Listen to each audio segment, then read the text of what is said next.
Paula, Maísa, Diara, Tainá, João, Bruno. Queridos, queridos e queridas, né, eu separei aqui algumas questões para a gente poder discutir e fazer uma revisãozinha de alguns temas. E na próxima terça-feira eu vou estar aqui em sala para tirar as dúvidas que vocês eventualmente têm. De qualquer maneira, se na próxima terça-feira você achar que é mais produtivo ficar estudando, sem problemas, e até a prova, qualquer dúvida que vocês tenham, me manda pelo zap, me manda por torpedo, para que a gente possa chegar bem preparados aí para a prova. Tá? Então, eu separei algumas questões para que a gente possa conversar, sem prejuízo de que vocês lembrem outras coisas que querem que eu comente, que eu volte a falar. Veja aqui a primeira. Diz assim: não se pode, não pode o juiz, perdão, não pode o juiz, ao final da primeira fase do júri. Aqui, Tainá, eu queria lembrar, até mesmo a gente, antes de comentar a questão, queria comentar duas coisas que são importantes. Leilinha, quando a gente faz uma questão objetiva, primeiro, nós precisamos entender o que é que a questão está pedindo e nos limitar àquilo ali. Então, veja, Liz, não pode o juiz. Então, ele expressamente está dizendo, olha, é uma coisa que é vedada ao juiz. O juiz não poderá fazer isso. Então, a missão é encontrar nessas alternativas aquela que traz algo que o juiz não poderá, em nenhuma hipótese, fazer. Segundo, ele fala aí ao final da primeira fase do júri. Qual é a importância disso? Por que, isso aqui é tão importante? Porque na hora que ele me fala, Bruno, no final da primeira fase, eu tenho que me posicionar naquele momento. O que significa me posicionar naquele momento? É eu ter a estrutura do processo na cabeça e ver que as perguntas, os itens, os questionamentos que ele está ali a fazer dizem respeito àquele momento processual específico.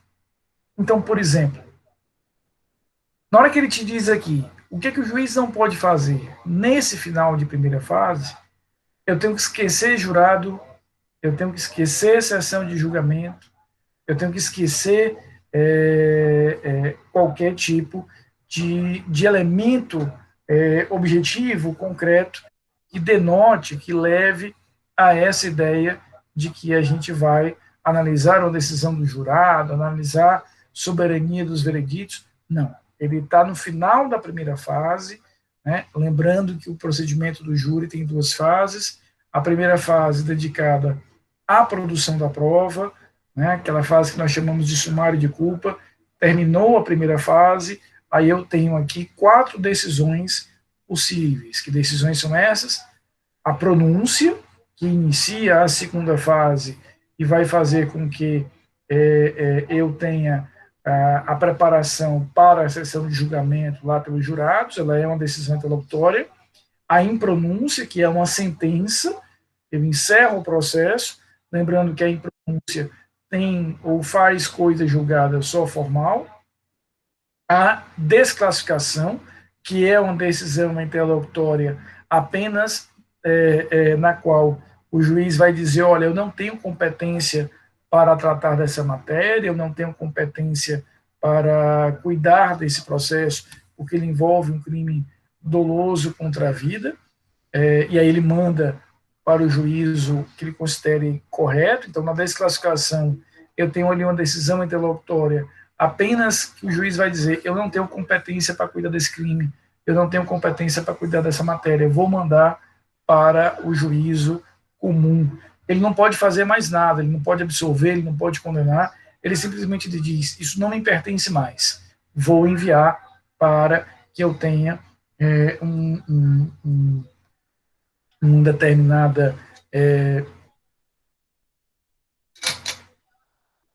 determinada redistribuição para um juízo competente. E temos a absolvição sumária, que é uma sentença na qual o juiz diz, olha, eu tenho aqui já certeza, a certeza de um daqueles elementos lá do artigo 415, e essa certeza faz com que eu não precise mandar o réu para jurados, eu posso eu mesmo resolver aqui a questão.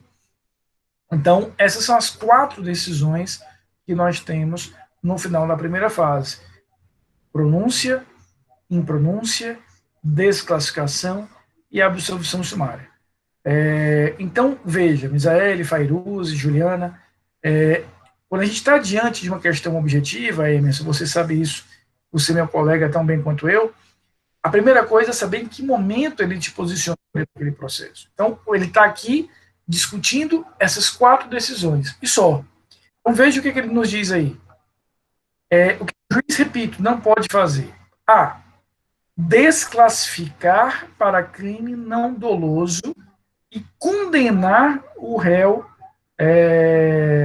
por este crime. Veja. Professor, desculpa, onde é que estão as questões, hein? No chat, no chat, Diana. Tá. Então, a gente tem aqui, nesse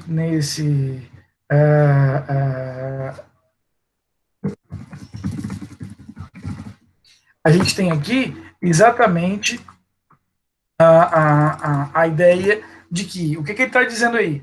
Desclassificar para crime não doloso. O juiz pode fazer isso. Aí ele continua. E condenar o réu por esse crime. Não.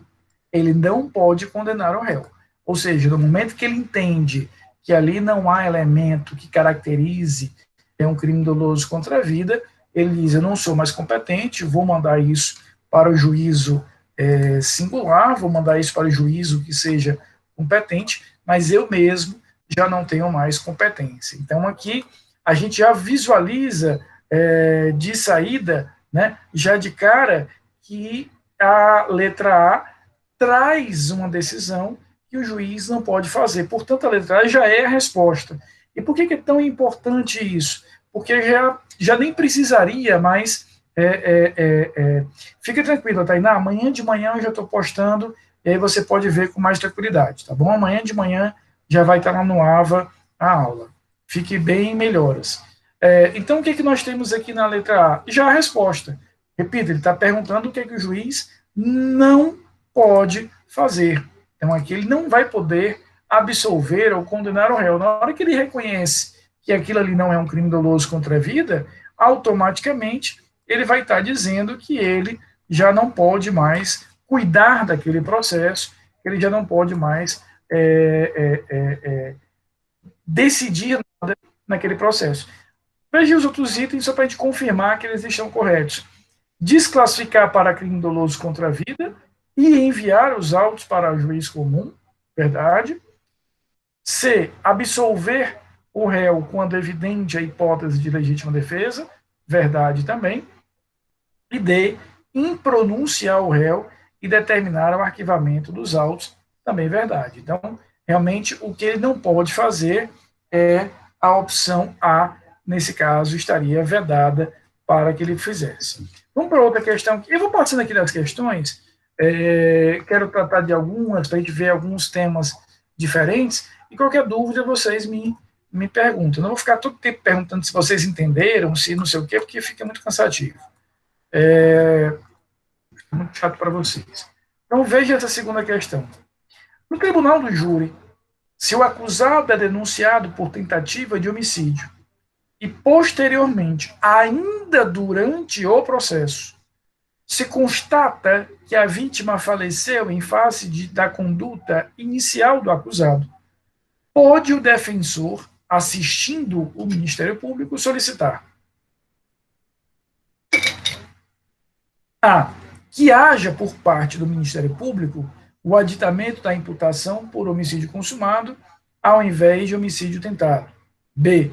Ao Ministério Público que instaure novo procedimento, novo processo criminal, agora por homicídio consumado. C. Ao final do processo, a suficiente aplicação do artigo 383. E D.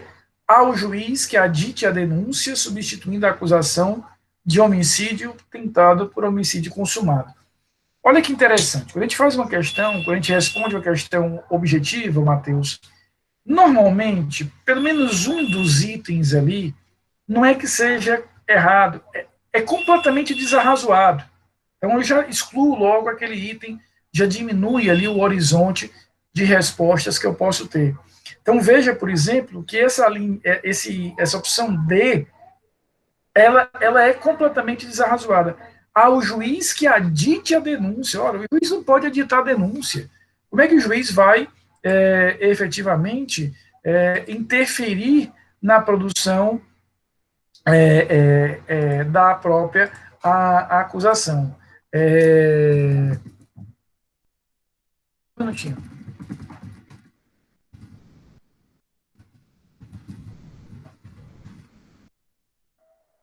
Então, ele efetivamente não vai ter qualquer possibilidade de aditar a denúncia, aumentar ali a denúncia. E qual é a resposta? É a resposta A. Se o fato, porque vejam o que foi que aconteceu aqui. Eu tive uma acusação que começou por um homicídio consumado, não tive o evento morte ainda, e durante a tramitação do processo, ele vem a morrer.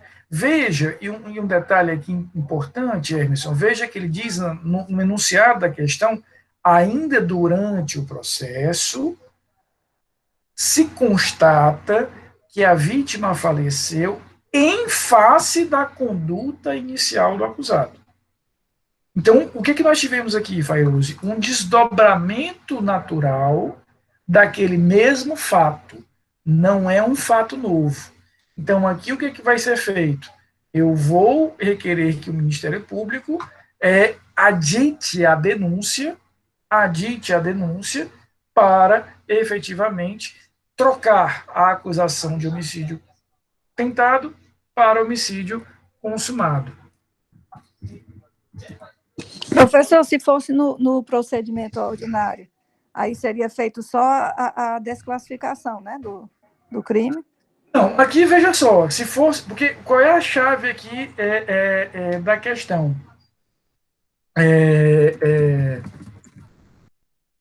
Qual é a chave da questão aqui, Diara?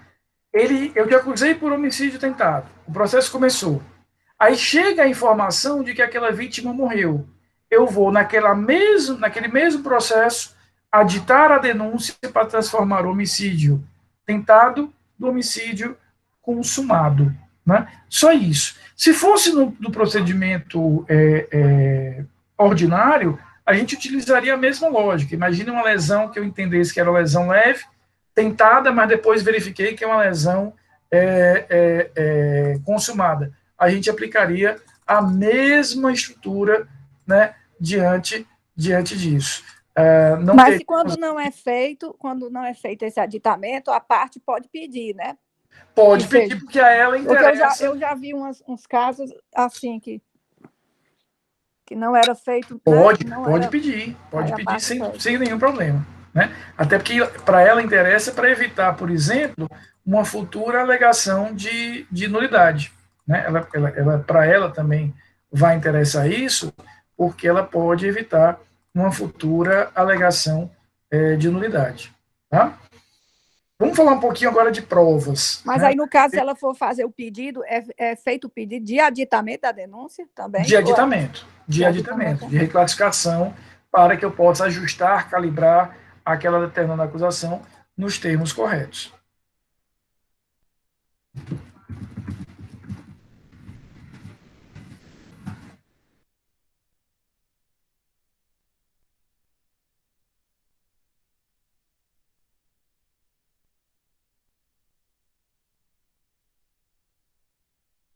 Veja, vamos para outra questãozinha, falando aqui de provas. Deixa eu só, que o MIT aqui ele tem um limite de linhas, de palavras, na verdade. Acerca da prova testemunhal, assinale a opção correta. A. Se o juiz, ao pronunciar sentença final, reconhecer que alguma testemunha fez afirmação falsa, calou ou negou a verdade, remeterá a cópia do depoimento à autoridade policial para instauração de inquérito. Correto.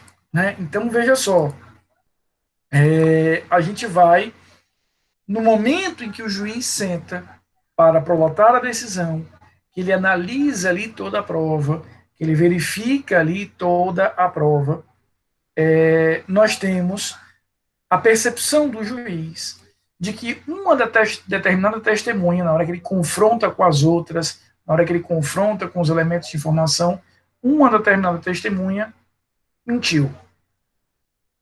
Então, na hora que ele percebe que há ali uma mentira, claro, do ponto de vista processual, ele descarta aquela prova, Mateus. Por óbvio, Misael, ele não vai poder utilizar aquela prova, mas aí o que, que ele faz como consequência disso, Kleber? Envia para que seja instaurado um inquérito policial, né, e com esse inquérito policial seja eventualmente investigado e no futuro isso venha a resultar numa ação penal para apurar aquele crime de falso testemunho. Então, aqui é importante que a gente lembre isso. Claro, eu sei que vocês sabem, mas só para reforço, óbvio que o juiz não pode, naquele mesmo processo, condenar aquela testemunha por falso testemunho. Aqui ele vai ter que observar, Leila, se ele fizesse isso, ele estaria comprometendo ampla defesa, contraditório, devido ao processo legal. Então, o que, que o juiz faz? Percebeu que há ali uma mentira, percebeu efetivamente que há uma mentira, né? Dentro dessa estrutura. O que, que ele vai fazer? Ele vai dizer, olha, vamos descartar essa prova, descarto esse depoimento e vai fazer com que haja uma investigação, aí sim, fora daquele processo, desconectado daquele processo, algo completamente à parte, para eventualmente apurar se aquela testemunha mentiu ou omitiu alguma verdade, algo assim, né?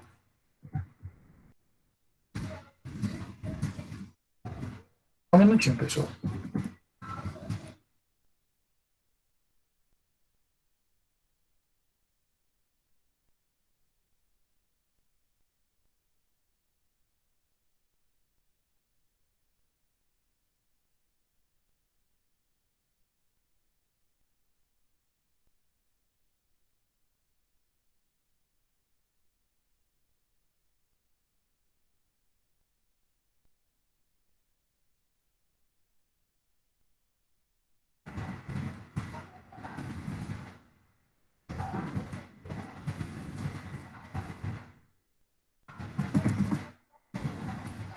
Então, o que, que nós temos aqui?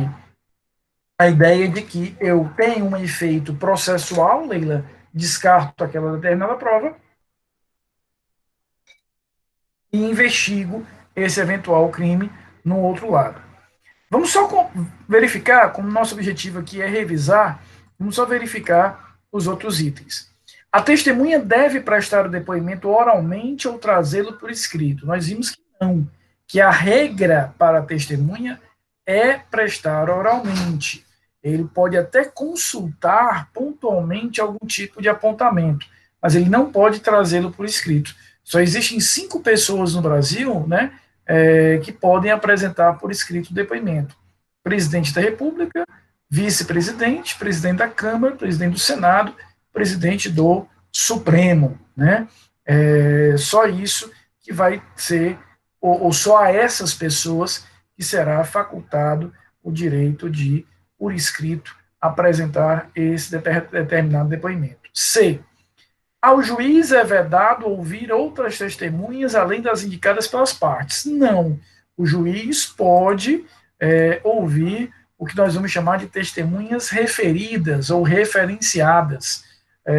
Ele tem a capacidade, nós estudamos isso, de complementar toda e qualquer prova que ele consegue, ou que ele visualiza ali que precisa para julgar melhor aquele feito. Claro que, a princípio, a iniciativa é uma iniciativa da parte, né? Então, cabe à acusação e à defesa efetivamente ter o oferecimento dessa solicitação de prova. Mas o juiz pode complementar, né, efetivamente isso quando ele considerar interessante. Então, por exemplo, Franklin, imagina que uma testemunha está sendo ouvida, a testemunha essa que foi indicada pela acusação, e ela diz, não, excelência, eu não estava lá no local, mas o fulano estava, o fulano assistiu tudo. O juiz pode ter interesse de ouvir o fulano e ele vai convocar aquela pessoa para ser testemunha. C, ao juiz é vedado, D, as testemunhas da acusação e da defesa são inquiridas umas nas presenças das outras. Aqui, mais uma vez, eu volto a dizer, é aquele tipo de item, Mateus, que é tão absurdo que eu não preciso nem pensar, né? Isso é um show sertanejo ou é uma audiência em que todo mundo vai estar junto, né? A galera aqui não está reunida para ouvir Marília Mendonça, está reunida para ser testemunha. Então, claro que eu vou separar essas testemunhas, elas não devem ter contato prévio durante a audiência, até para que uma não influencie na outra, uma não tenha qualquer tipo de possibilidade de interferir no depoimento da outra. Então, a gente vai ter que separar, obviamente, falso esse item, né? Vamos aqui para outra questão, né? Se eu peguei... Peraí, só um momentinho que eu tenho que fracionar aqui. Um moment.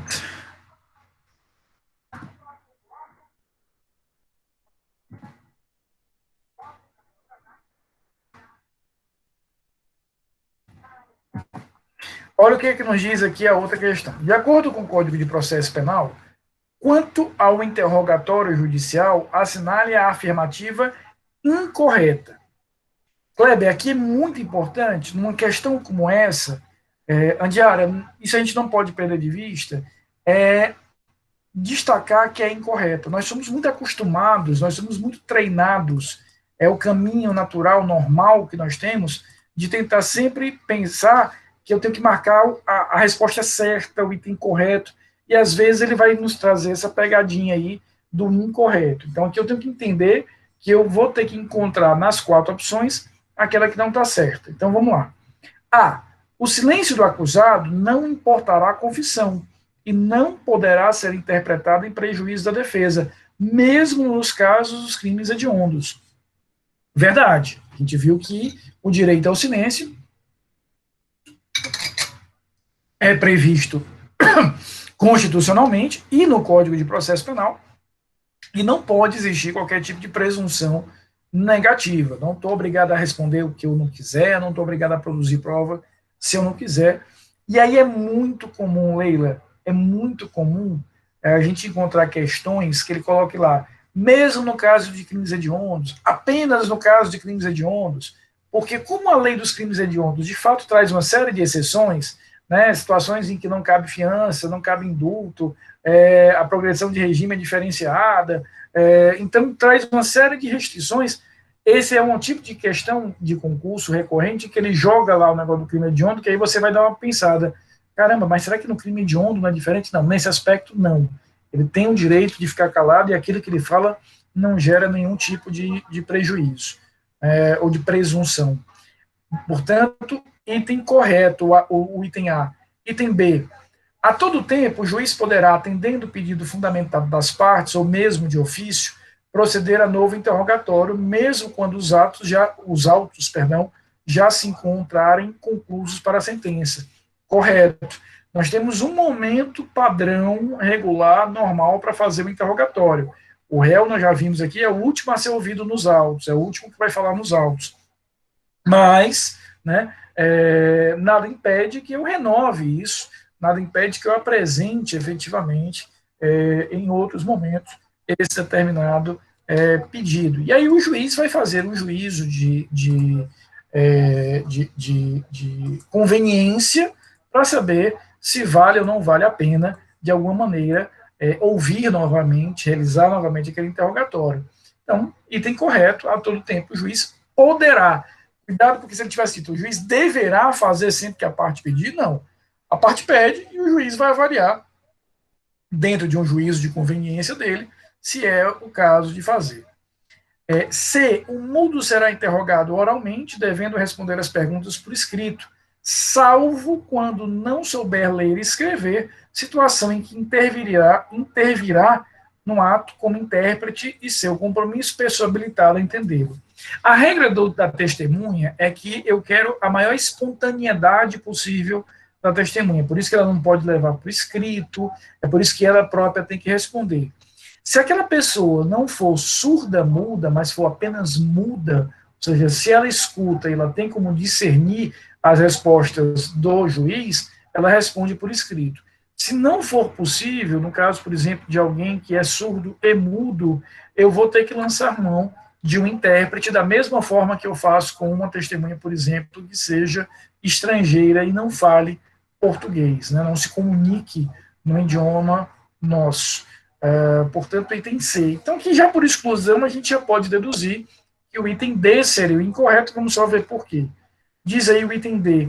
O juiz, por decisão fundamentada, poderá realizar o interrogatório do réu, preso por videoconferência, até aqui está tudo ok, desde que a medida seja necessária para reduzir os custos da administração pública. Não. O artigo 185, parágrafo 2º do Código de Processo Penal, ele diz, efetivamente, que teremos ali a possibilidade de, por decisão fundamentada, realizar essa determinada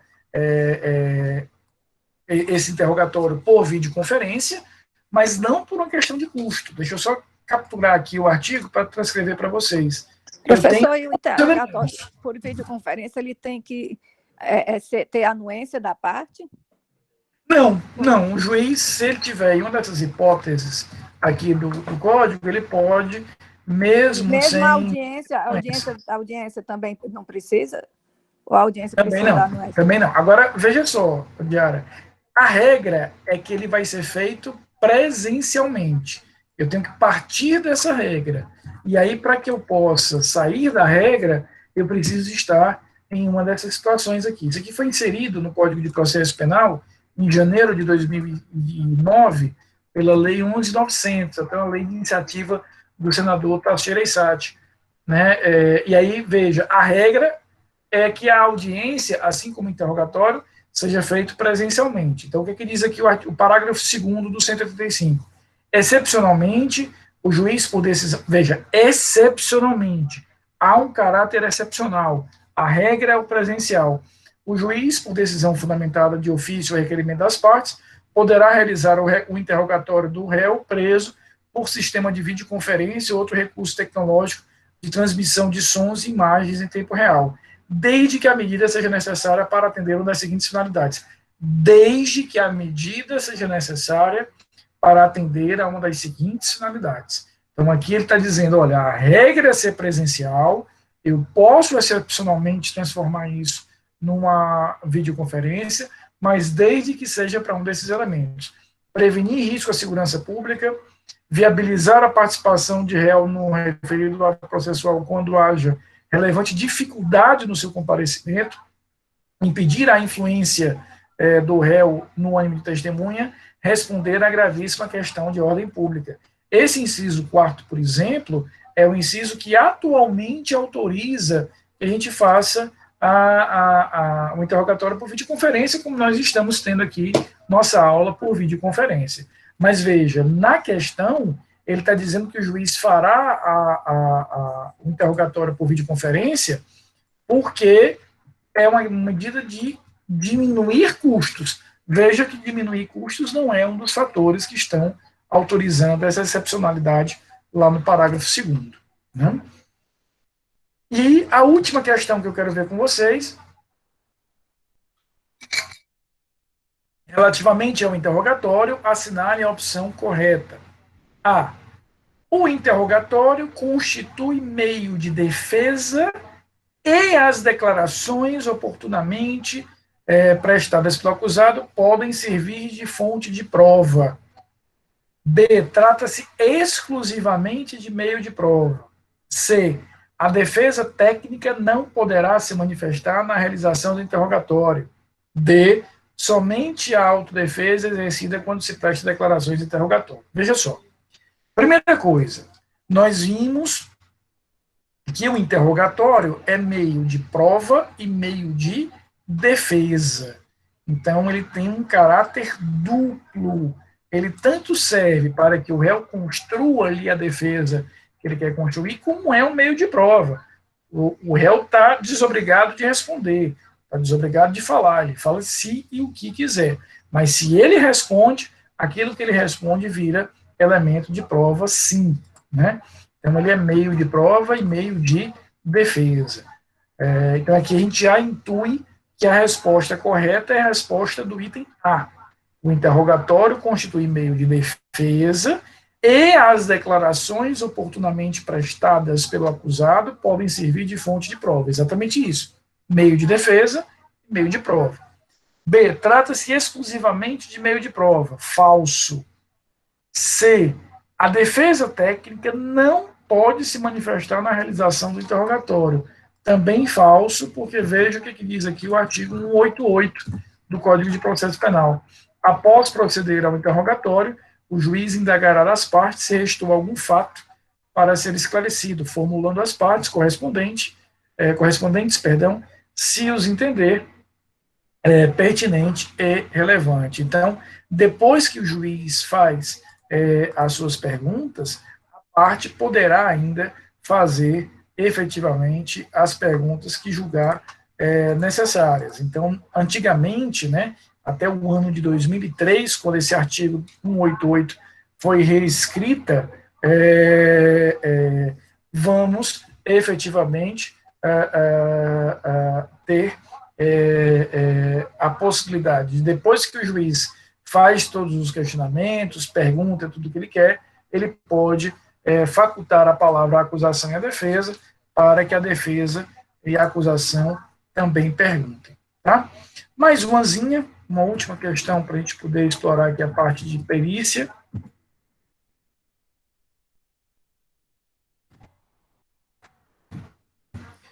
Veja só, assinale a opção correta acerca do exame de corpo de delito e das perícias em geral.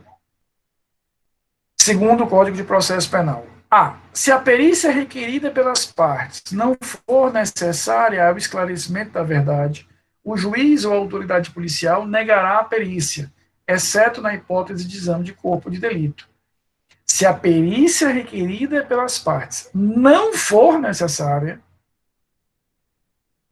ao esclarecimento da verdade, o juiz ou a autoridade policial negará. Correto. A perícia que tem o nome próprio, que é a perícia de exame de corpo de delito, essa é indispensável. Né? Essa a gente viu que é indispensável, porque ela vai trazer a comprovação de materialidade, podendo ser substituída, em alguns casos, pela prova testemunhal. Mas, se o juiz ou o delegado percebem que a parte está pedindo ali a realização de uma perícia que é desnecessária, que não tem nenhuma relevância com a prova dos autos, eu posso efetivamente descartá-la, não realizá-la, indeferir esse pedido. Portanto, o item correto, o item A. Vamos só comentar os outros.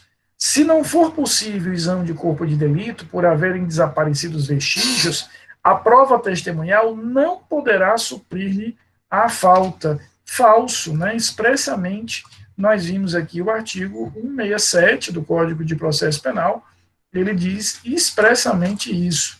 Né? Ele vai dizer exatamente isso aqui. Olha o que diz aqui o artigo 167. Não sendo possível o exame de corpo de delito, por haverem desaparecido os vestígios, a prova testemunhal poderá suprir-lhe a falta. É possível, sim, que nós tenhamos essa substituição. C, o juiz ficará adstrito ao laudo, também falso, o juiz olha toda a prova, o laudo pericial ele é apenas um elemento de prova.